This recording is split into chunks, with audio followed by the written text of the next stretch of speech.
ದಿನಾಂಕ 17ರಂದು ಏನು ಪಾರ್ಲಿಮೆಂಟ್ನಲ್ಲಿ ಅಮಿತ್ ಶಾ ಅವರು ಬಾಬಾ ಸಾಹೇಬ್ ಅಂಬೇಡ್ಕರ್ ಅಂತ ಹೆಸರನ್ನು ಫ್ಯಾಷನ್ ಆಗಿ ಬಳಸ್ತಾ ಇದ್ದೀರಾ ನೀವು. ಅದನ್ನು ಬದಲಾಗಿ ಇವ್ರ ಹೆಸರನ್ನ ಬಳಸಿದ್ರ ನಿಮಗೆ 7 ಜನ್ಮದ ಪುಣ್ಯ ಅಂತ ಬರ್ತಿತ್ತು ಅಂತ ಹೇಳ್ತಾ ಇದ್ದಾರೆ. ನಮಗೆ ಈ ಜನ್ಮದಲ್ಲೇ ಪುಣ್ಯ ಬರಬೇಕಂದ್ರೆ ಬಾಬಾ ಸಾಹೇಬರು ಹೆಸರನ್ನೆಲ್ಲ ನಾವು ಹೊಟ್ಟೆಗೆ ಯಾವಾಗ ಮೂಡ್ತೀವಿ ಅವಾಗಿಂದನೇ ನಾವು ಬಾಬಾ ಸಾಹೇಬ್ರ ಹೆಸರನ್ನ ಸ್ಮರಿಸ್ತೀವಿ. ಅಂಬೇಡ್ಕರ್ ಅಂತ ನಮ್ಮ ಉಸಿರಿರೋವರೆಗೂ, ಉಸಿರು ನಿಂತರೂ ಸಹ ಅಂಬೇಡ್ಕರ್ ಹೆಸರನ್ನ ಸ್ಮರಿಸ್ತೀವಿ. ಈ ಒಂದು BJP ಕೇಂದ್ರ ಸರ್ಕಾರ ಇಷ್ಟು ದಿನ ಹಿಂದ್ಗಡೆ ಮಾತಾಡ್ತಿತ್ತು. ಬಾಬಾ ಸಾಹೇಬ್ರ ಬಗ್ಗೆ ಆಗಿರಲಿ, ದಲಿತರ ಬಗ್ಗೆ ಆಗಿರಲಿ, ಮಹಿಳೆಯರ ಬಗ್ಗೆ ಆಗಲಿ ಅವ್ರ ವಿರೋಧವನ್ನು ಹಿಂದ್ಗಡೆ ಮಾತಾಡ್ತಿತ್ತು. ಇವತ್ತು ಪಾರ್ಲಿಮೆಂಟಲ್ಲೇ ಮಾತಾಡ್ತಾ ಇದ್ದಾರೆ ಅಂದರೆ ಇನ್ನು ಯಾವ ಮಟ್ಟಕ್ಕೆ ಹೋಗಿರ್ಬೇಕು ಇವರು. ಎಷ್ಟು ಧೈರ್ಯವಾಗಿ ಮಾತಾಡ್ತಾ ಇದ್ದಾರೆ ಅಂದರೆ ಇವರಿಗೆ ಯಾರ್ದು ಭಯನೇ ಇಲ್ಲ, ಸಂವಿಧಾನದ ಬಗ್ಗೆನೂ ಭಯ ಇಲ್ಲ. ಸಂವಿಧಾನವನ್ನು ಬದಲಾಯಿಸ್ತೀವಂತ ನಿಂತಿದ್ದಾರೆ. ಅದಕ್ಕಾಗಿ ಇವತ್ತು ಎಲ್ಲ ಒಂದು ಸ್ಲಮ್ ಜನರು ಒಂದಾಗಿದ್ದೀವಿ. ಯಾಕೆ ಒಂದಾಗಿದ್ದೀವಿ ಅಂದರೆ ನಮ್ಮ ಬಾಬಾ ಸಾಹೇಬ್ ಅಂಬೇಡ್ಕರ್ ಅವರಿಗೆ ಅವಮಾನ ಮಾಡಿರುವಂಥ ಅಮಿತ್ ಶಾ ಅವ್ರನ್ನ ಕೂಡಲೇ ನರೇಂದ್ರ ಮೋದಿಯವರು ವಜಾಗೊಳಿಸಬೇಕು.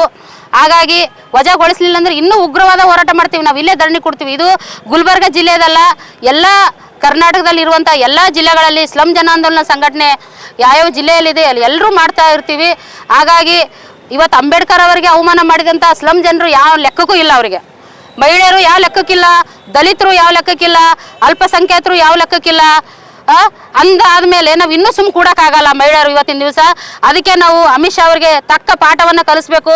ನರೇಂದ್ರ ಮೋದಿಜಿಯವರೇ, ಇವತ್ತು ನೀವು ಮಾರ್ತಾ ಇದ್ದೆ ನಾನು, ಇವತ್ತು ಸಂವಿಧಾನದಿಂದಲೇ ನಾನು PM ಆಗಿದ್ದೀನಿ ಅಂತ ಏನು ಹೇಳ್ಕೊತಾ ಇದ್ದೀರಿ, ಅದೇ ರೀತಿಯಾಗಿ ನಡ್ಕೋಬೇಕು.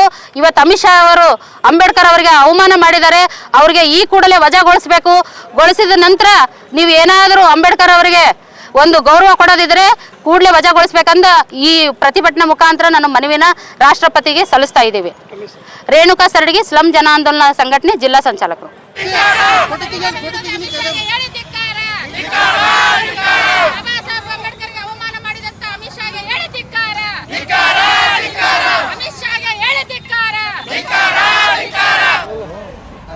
ನಾವು ಹೋರಾಟ ಮಾಡ್ತಾ ಇದ್ದೇವೆ. ಅದು ಸಂವಿಧಾನದಲ್ಲಿ ನಮಗೂ ಹಾಕಿದ್ದೇವೆ. ಏನು ಎಲ್ಲ